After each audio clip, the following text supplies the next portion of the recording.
what's going on over in the Wetlands District. Infrastructure.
Good morning, Savannah, Georgia. It's 10 a.m. and it's time for the vulnerable community. This is Jerome Irwin Sr., president of A. Philip Randolph Institute. We're here this morning to bring you some facts on some issues and give you some information so that you can be informed this morning. We're here this morning with Commissioner A. Whiteley, and we're going to let him introduce himself this morning and get into some real conversation this morning about his district. Commissioner, introduce yourself, please. Well, thank you so much for having me, Mr. Irwin. My name's Aaron A. Whiteley. I am the commissioner of the 6th District, which is the south side and the southwest portion of Chatham County. I'm honored to be here. I appreciate you having me. Great. We're going to jump right into it. Because the quicker we get into it, the quicker we can get the information. The infrastructure going on in the 6th District. Can you tell us a little bit about it? Yep. So we've got a few projects happening right now. One that's a big one that's been going on for a while is a SPLOST project, which is putting sidewalks onto Chevis Road. There's a lot of walking traffic. So that would put sidewalks on Chevis Road from Ogeechee Road down to Wild Heron. That would be phase 1. Phase 2, which we added on, it is not technically a SPLOST project, but it would add a sidewalk on Chevis Road from Wild Heron down to Burroughs Park, which is a park, a beautiful park that we've actually made a lot of improvements to there. We've got a few different drainage repairs that are taking place. You'll more so see some of those taking place near by Veterans Parkway, but that is something that we are working on also. Let's see, some other infrastructure projects we have going on. We have a major study taking place as we speak on Highway 17, also known as Ogeechee. Now, that study is taking place from the Ogeechee River, or we can just say the Bryan County line, all the way down to Durin, to really look into ways we can lessen some of the traffic fatalities and accidents that we've been having, as well as finding ways to adjust some of the traffic problems we have. As some of you know, if you try to leave, go home during rush hour, you're going to spend a lot of time on Highway 17. There are a lot of neighborhoods that are existing off of 17, to include areas like Moss Point and things like that. So we're looking to find ways to get that traffic, alleviate the traffic pressure, which hopefully we hope will make Highway 17 a more safe thoroughfare. All right. Are you familiar, Commissioner, with the housing project that they are talking about building somewhere around Wild Heron, that the city and the county is going to be somehow mixed up in there together? Mm-hmm. Yeah, so yeah, I'm very familiar with that. I actually address that in my weekly county commission meeting update. Do that every week. We have a county commission meeting. That following Monday or Tuesday, we actually post a update where I talk through that. And so yes, there's a few. So and I want to make sure that I share them with you so we can be sure to talk about them. We've got the Wild Heron Project. We've got another project that's happening on Ogeechee Road near Canebrake. We're more so near Southwest School Complex. So to talk about the Wild Heron Project, though, I know there's a lot of questions about that. Ultimately, what that is, initially it started out as a development that was going to house 400 homes being built by Landmark. And they met with the community. Community had a lot of pushback to it because we already have some traffic woes there on Wild Heron and King George Boulevard. So they ended up dialing it back from 400 homes to 350. Now, of those units, I believe 200 of them are supposed to be like an apartment complex. So a very dense zoning. So I think the zoning matter that's before City Council at this point is to change that plot of land from residential agricultural to one section of it being residential multifamily, and that's where they'll put the apartments, and then another section of it just being residential single family. My constituents want is for them to nix the idea of the apartment complex and to make sure that ultimately the development mirrors the rest of the developments in the area, which is residential single family lots, no multifamily. There's very few multifamily, but in that area on Wild Heron, there's no multifamily. So the community is hoping to reduce that. And one thing that some folks aren't aware of, that property was annexed into the city of Savannah years ago. I want to say maybe 2012 or something like that. So they're just getting around, developers now getting around to trying to put some homes there. And so we're in the midst of a conundrum, right? The challenge that we have countywide is that there's a shortage of housing. You know, I know of families who are living in my district in a hotel as a 3 and 4 person family. And with the new economic development coming, be it from Hyundai and all of its associated suppliers, it's shown that we have at least a 10,000 home shortage. So the question is, where do we put the homes and where do we actually grow? I think one thing that I would like to see is the governments, City of Savannah, Pooler, and all the other municipalities and Chatham County to work collaboratively, to be proactive, understanding that the growth is coming, the growth has to happen. We need to make sure that citizens are at the table during this discussion. So we've been working on that. Now, going back to the point of the Wild Heron location, where we are at this point, the county and Landmark has had discussions about what may need to be done, but we can't really determine what specific roadway changes need to be done in that area until we're on the same page about the traffic study that Landmark produced. They produced a traffic study. Our engineers had a lot of questions about it because though we understand that we will have to make some sort of roadway improvements even without this development coming, we don't believe that the magnitude of improvements that are going to be necessary to make traffic flow safer and easier in that area would be necessary without this development.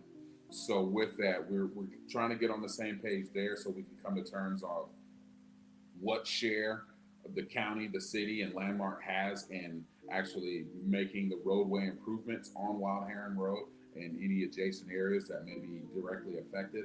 And so until we get there, we're gonna hang on to things. At this point, the city council can pass everything, but Wild Heron Road is a county road, and so to get access, roadway access to that plot of land, it has to be cleared by the county. And I'm committed to making sure that all of my constituents' concerns are addressed and heard before we even give that access. So that's kind of where we are with that. I hope I answered your question on that one with Wild Heron. I'm sorry. Yes, sir, you did. You hit on something else too. The Hyundai plant, the influx of the people that they're bringing in. Uh, that's crucial to our neighborhoods, but it would be seem like better fix if we could fix our own workforce to fit their needs and have our own people fill this position instead of bringing in thousands of people from Japan or wherever they're at and bringing them here to take the jobs from out of our people's hand. What's your thought on that? I agree 100%. You know, one thing you'll hear about me, I believe in when we talk about responsibilities that the government has to its citizens. I think one is teaching men to fish, and so understanding the jobs that are coming with the Hyundai plant and the associated suppliers, that we're looking at thousands of jobs coming. And I think that we as a county, as well as the municipalities around, need to partner to make sure that we have a workforce that is local that can take advantage of these jobs. At this point, we don't. We have some bit of that. You know, Savannah State has been producing engineers for a while.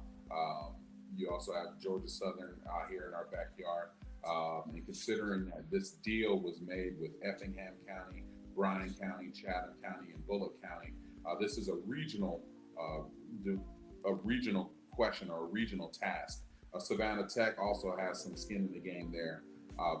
I think it is vitally important that we as a community rally resources to train people to take advantage of these positions. You know, it's great to hear that 8,100 jobs are coming, but if those jobs aren't employing me or my neighbors, then how beneficial is this project to my community? And so I think it's very important that we find ways to make sure that the local community is involved, not only in the building and development of these plants, you know, when we talk about the contracts that are going out, and so on and so forth, but the actual jobs that are coming, we need to make sure that it is Chatham County residents who are taking advantage of those job opportunities.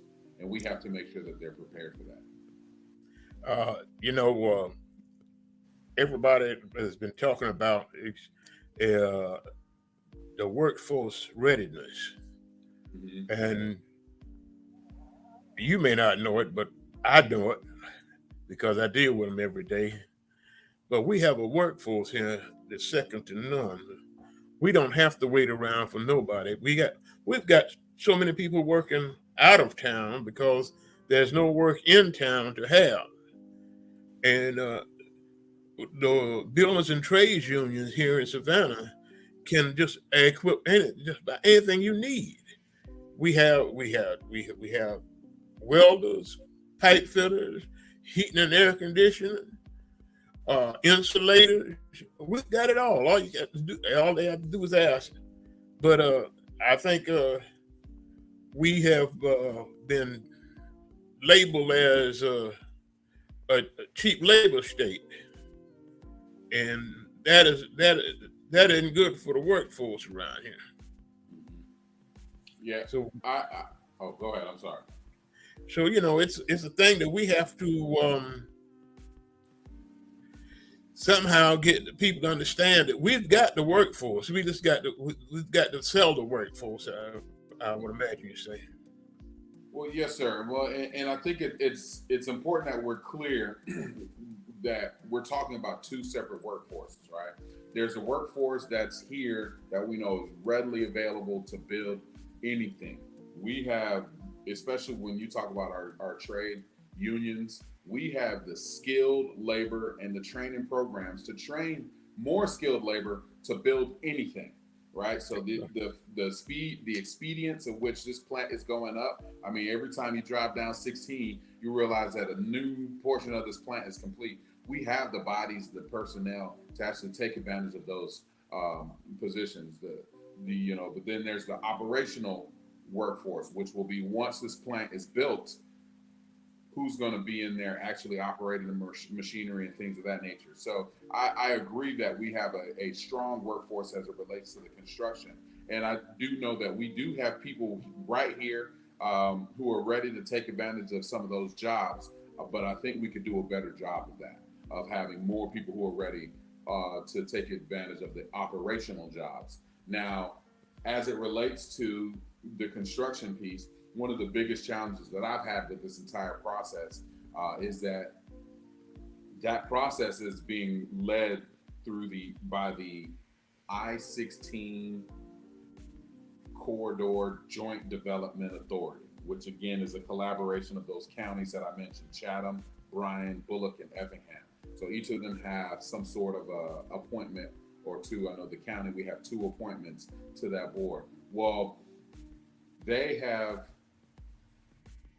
engaged, they have a program manager, if you will, or a project manager, and that's who's overseeing the actual bidding process for the positions, or excuse me, for the construction. And so I'd like to see more minority companies out there. I do know that there are some concerns about the existing contractor that is overseeing the major, that received the biggest portion of that bid up to this point. And I think that the Joint Development Authority perhaps could do a better job of kind of sharing what Hyundai is looking for to get this job done, but also working directly with our local trade unions, as well as local contractors, especially our minority contractors, to get some of that work out within Chatham County, from Chatham County residents. It's up to our board appointees to hold them accountable to that. Our appointees are at this point Chairman Chester Ellis and Mr. Steve Green. So we as a community need to make sure that we are engaging our appointees on this matter to ensure that when it comes to the construction, that local tradesmen, local contractors are a part of this development and reaping some of the benefits of this $7 billion project. Well, I agree that we need to. What you're saying is good, but we've been for the past 6 years. We've had a program that we go to high schools, and our students that are not going to college, we try to put them in the trades program. Put them in the apprentice programs, but we run out of space because there's no jobs for them here in Savannah. So then, and I know you can see all the construction going on around Savannah, thousands of jobs. But if you go on the construction sites, all you see, county and city, is out of town tags, and it's not helping our economy when they come in town and take the money back home with them. That's a big problem. That's a problem for our economy. It really hurts our economy. Absolutely. Absolutely. And that goes back to government accountability, Mr. Irwin. We as a government have to understand that the growth is happening whether we wanted to or not. But because of that, that is the leverage point that we hold. And so we have to be very stern in making sure that we have minority participation and local participation goals on these contracts. And we're finding ways to make sure that we're closing loopholes. I understand that there are loopholes now that allow contractors to basically hire whoever they want to, regardless of legal citizen status and stuff like that. So we as a county and city governments of this area, of this region, have to be more deliberate when it comes to uh, setting the actual um, setting goals and standards when it comes to employing people from this region, employing the people, again, the trades, the skilled tradesmen that we have. Again, just like you alluded to, there are programs right now that are going and getting high school students that somebody can come into without any drip of education and learn on the job and make a fine living. But we as government have to set the standard and serve as an example of employing these entities that make it better for our citizens. Yeah, well, we've been back and forth into the school system. Uh, in fact, the first year, we created this program.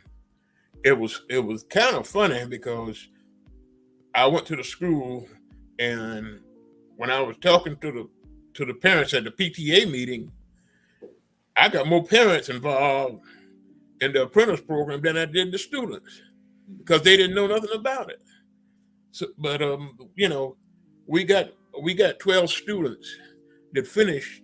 In fact, last year was they all became journeymen, and they all doing good. In fact, we got four of them going to Maine right now from out of Detroit, and they're electricians, and they're making a real good living. We've got some heating and air conditioning that's graduated there, and they're making good money.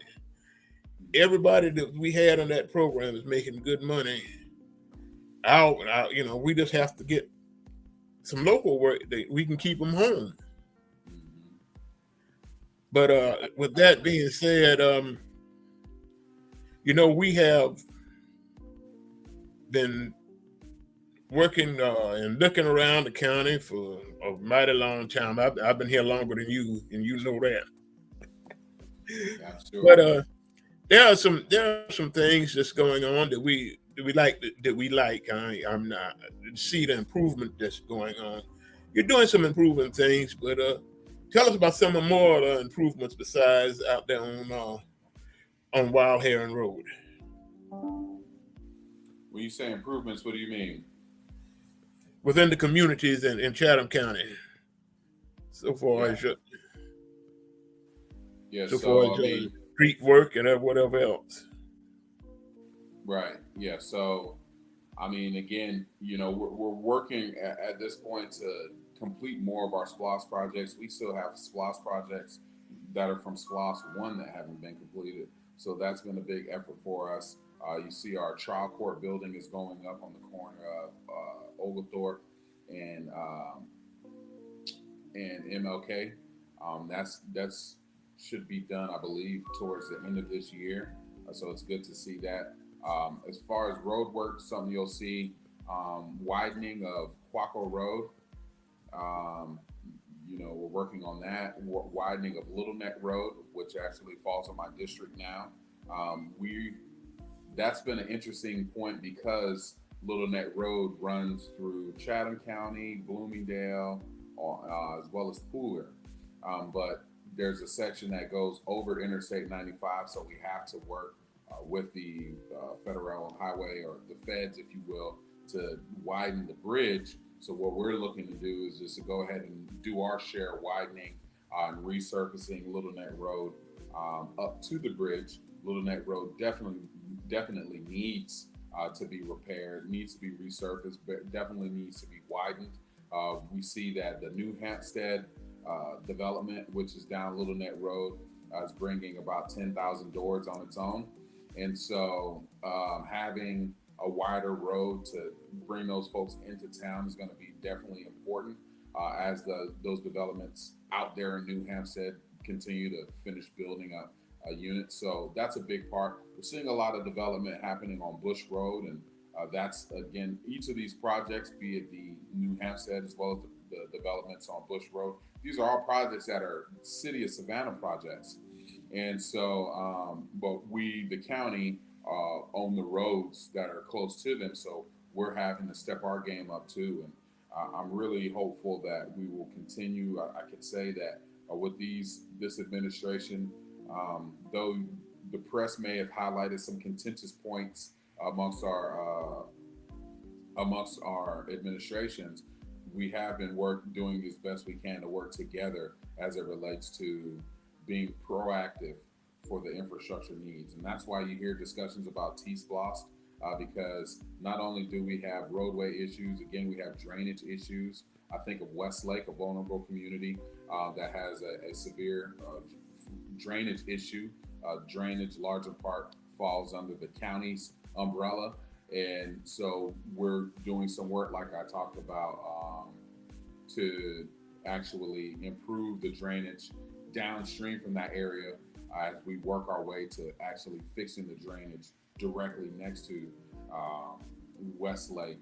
But drainage is a big issue. I know a lot of us endured that rain earlier this week or late last week, excuse me, and I think it was Friday night. It rained forever, and there's tons of places that are flooding. It's a safety issue, so that's another thing that we're really working on as a county. We got to fix our drainage. We're conducting a drainage basin study so we can find out the best areas, and we have identified some areas that we're actually going to be working on in the near future to better our drainage efforts. All right, that sounds great. Now, tell me a little bit about the redistricting that's happening. That happened.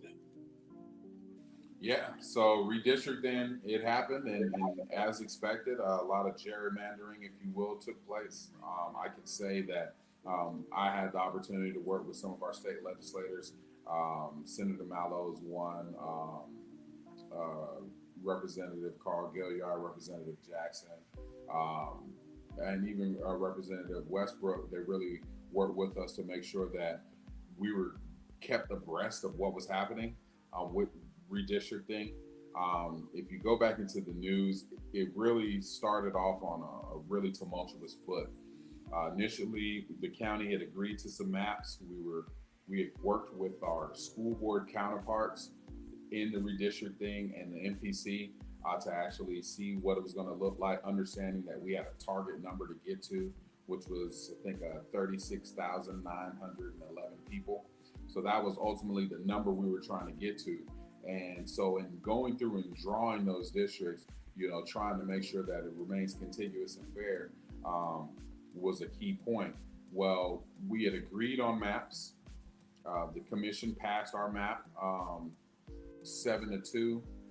The school board passed their map unanimously, and then out of nowhere, the state legislature says, "Nah, we think you need some different maps," and they showed a totally different map that looked nothing like the one we had originally agreed upon. Part of that was triggered by two of our colleagues on the commission, the commissioner from the first district and the commissioner from the fourth district, objecting to the maps. And I believe there was even a rule change that was enacted that said that because two people opposed the maps, that those maps couldn't go forward. So in that, new maps were drawn, and our districts changed significantly. Some of them stayed relatively the same. I know my district changed rather significantly. My district, which at one point was only one side of 204, once you pass Ogeechee Road, it then became both sides. So again, Henderson is in my district now, the Henderson golf community, to include the golf course. Another part, my district used to end if you were going down Fort Argyle Road, which is also 204. It's just once you go under I-95, it turns to Fort Argyle Road. My district used to stop. It used to only be the left side of Fort Argyle Road, and it used to stop at Bush Road. Well, now my district is both sides of Fort Argyle Road. So there's some neighborhoods back there, Hooters and neighborhood, I think it's Water's Edge, back by Hooters. That is now in my district, whereas before it was in Commissioner Milton's district. And my district goes down Bush Road all the way to El Scottsdale Park, which is everything on the side of Bush Road that Scottsdale is on, all of that is on my district. The opposite side is not. Um, so yeah, my district increased significantly. I saw a large influx of Latino voters, which we're welcoming them into the district. We're happy to have them, and I also saw an influx of more conservative voters in my district as well. You better buy some brand new tennis shoes because you sound like you got a lot of walking to do. Oh yeah, so I got a few pairs of Air Max just for that purpose. And we've been working to engage those districts. I've been to the community meetings for each, Henderson, as well as West Chatham Community Watch, which is a newer neighborhood organization that's developed, and they're very vigilant. So you might have seen me working with them and addressing some of the issues of Savannah's annexation and how the zoning that they're putting forth is not conducive to the adjacent areas. They're putting industrial zoning right next to residential agricultural zone areas that had been that way for years, for decades, for generations. So, yeah, the district has definitely gotten even bigger. I know at this point, my district is the second largest district in landmass, second to the fourth district, which is Commissioner Pat Farrell. Okay, well, I know you. This is a field. I know you can answer the question. I know you love this field. Our youth. How our youth programs going in Chatham County? All right, so I mean, we have a few different youth programs. Our Parks and Rec department is definitely trying to expand their reach. I know I've been a huge advocate of engaging our youth. One of the things that I ran on when I ran is saying that I wanted to make sure we found ways to engage our youth in more ways than just sports, because that's one of the primary ways you see us engaged. But especially when we talk about the fact that our youth are tomorrow's leaders, tomorrow's voters, tomorrow's business owners. We need to make sure that we're pouring into them. If we don't pour into them now, we'll just pour into them later through our courts and our jail and our police system. So one thing that I'm extremely proud of is the pilot program that we've started, Chatham County Youth Court. I was partnered with the Mediation Center to create a court that is for youth, by youth. And the vision behind that is to create opportunities for youth to engage with the criminal justice system in a positive and voluntary manner. The way the court works is that if a youth, we're in our pilot, like I said, so we're going into our second year of the pilot. We've partnered with the school system as well. So Johnson High School, Jenkins, Savannah High and Savannah Early College were part of the first cohort. I think we've expanded to 2 more schools. But ultimately, if a student has a code of conduct violation, there's a certain list of violations that we accept into the youth court, and they can come to youth court, and instead of having to go through in-school suspension or out-of-school suspension, they can come through youth court, get the disposition that the youth court gives them, and as long as they complete that, then it won't go on their personnel file or their record, if you will. The vision is to get this to go further than just the school system, but to be a part of our juvenile court system, so that if a youth who has a first offense for something relatively petty, they can maybe shoplifting or something like that, they can go through youth court and have their case heard by a jury of their peers, literally high school students, a judge who was a high school student, their defense attorney, or as we say, the advocate, will be a high school student, and then the district attorney or community advocate will be a high school student. And they can have their case heard by them, get a disposition, and should they complete the disposition, then they won't have this crime on their record. So it's a restorative justice program that we started, and it was really just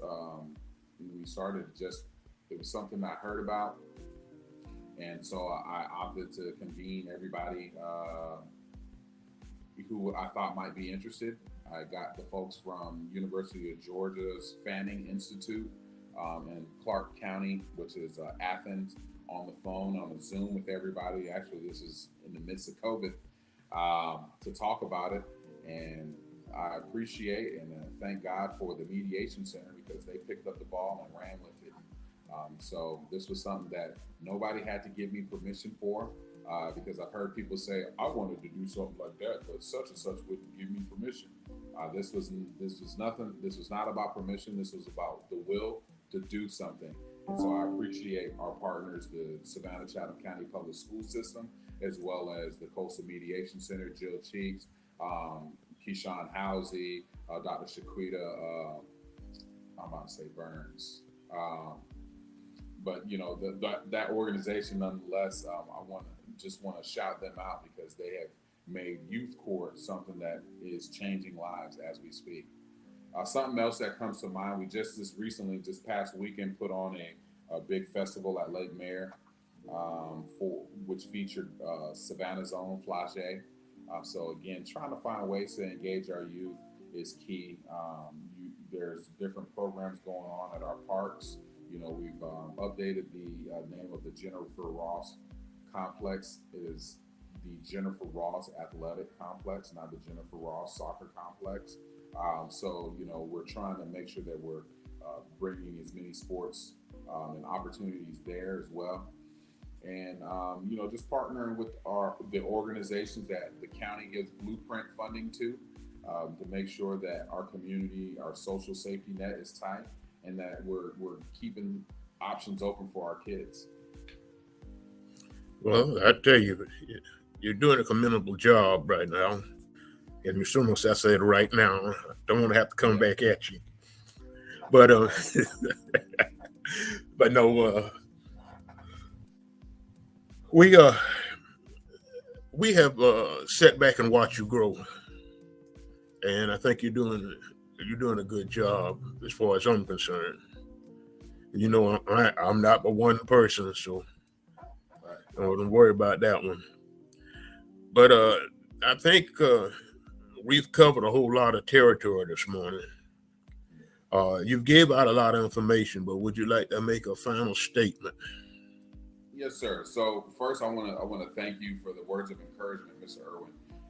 You know, I'm 39 years old, and to hear somebody who's been a stalwart in our community, working on the front of labor and of the community, to hear you say that I'm doing a commendable job is very empowering, and it is very satisfying because oftentimes you get into these positions of leadership and you only hear the naysayers. So I genuinely, sincerely appreciate those kudos. One thing I'll say is, I am now the chairman of the Chatham County Democratic Committee. And with that, I want to make sure that the progressives, the Democrats in the community know that there's a home for you at the Chatham County Democratic Committee. And that's if you're going to run against me or not. I want you to come. I want to help develop you as a leader. I want to help make sure that our issues, our community's issues, are put together in a well thought out agenda that we can share with our community so we can equally hold our elected officials accountable. I feel like in a lot of times, instances when we talk about our vulnerable communities, one of the challenges that we have is that people are operating in silos. You've got your crew that you talk to and your text message group, and that's good enough for you. Well, I just want to say that good enough isn't good enough anymore, and we have to get past the me and get down with we. We have to think about all of us and what's best for all of us. And so, me sitting as a commissioner, this is not my seat. This is the 6th district seat. This is Chatham County citizen seat. Me sitting as a chairman of the Democratic Committee, that is not my seat. That is the Democratic Party seat. And I'm only a vessel to bring collaboration, to bring a spirit of excellence, a spirit of esprit de corps to the table, and a spirit of accountability. So I welcome the accountability. I think as our Black media knows, I am no stranger to controversy, and nor am I afraid I'm not afraid to stand by any decision or anything that I say because I think it's important that we understand and hear different perspectives of thought and that we appreciate people for their different perspectives and not vilify them. So, with that, I want to thank again, as I always do, our Black media for creating a platform for us to voice some of the issues of our community. But we also have to understand that addressing it is only part of the program, and the actually doing something about it is what's most important. So, I urge people to get involved. Get involved in community organizations, whether it's the Democratic Party or any other nonprofit that operates in your community. Share the information and don't be afraid to see somebody else succeed because ultimately, especially when we talk about the African American community, your success is my success because we're all grouped into one group as African Americans. So I want to urge African Americans to work together, whether it be on the front of business, whether it be on the front of politics. But additionally, don't be afraid to say something, even if it might not be popular, because sometimes it is the least popular words that mean the most for the community. So that's all I want to say on that front. But I appreciate the opportunity to join you this morning, and any other time I can avail myself to answer any questions, tough questions included. I welcome it. I welcome getting my coattail pulled. I like getting called to the carpet because I don't like to wear shoes. So, I could stand on the carpet barefoot, 10 toes down. All right. Well, we just want to say in our closing today that A. Philip Randolph is a nonpartisan organization, and we're out here. We're trying to educate the community. We educate. We give you information from both sides of the street, not from one side, from both sides of the street. Uh, we are an organization that works within the community and works with labor all at the same time. We have an office that is available to anyone that needs to come and talk with us at 714 MLK Boulevard in Suite 11, right downtown Savannah, Georgia. You can't miss us. We're right next door to Kim's Restaurant. That's a free plug for Kim. But seriously, we're here. We have a wealth of information that we can share with you in the neighborhood. So that's why we have the vulnerable community. We're trying to share and give the issues as it comes. So with that being said, this morning, it's still morning. I'm going up. We want to say good morning to you, and y'all have a blessed week, and peace out to you.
All right. Thank you, Commissioner. My pleasure.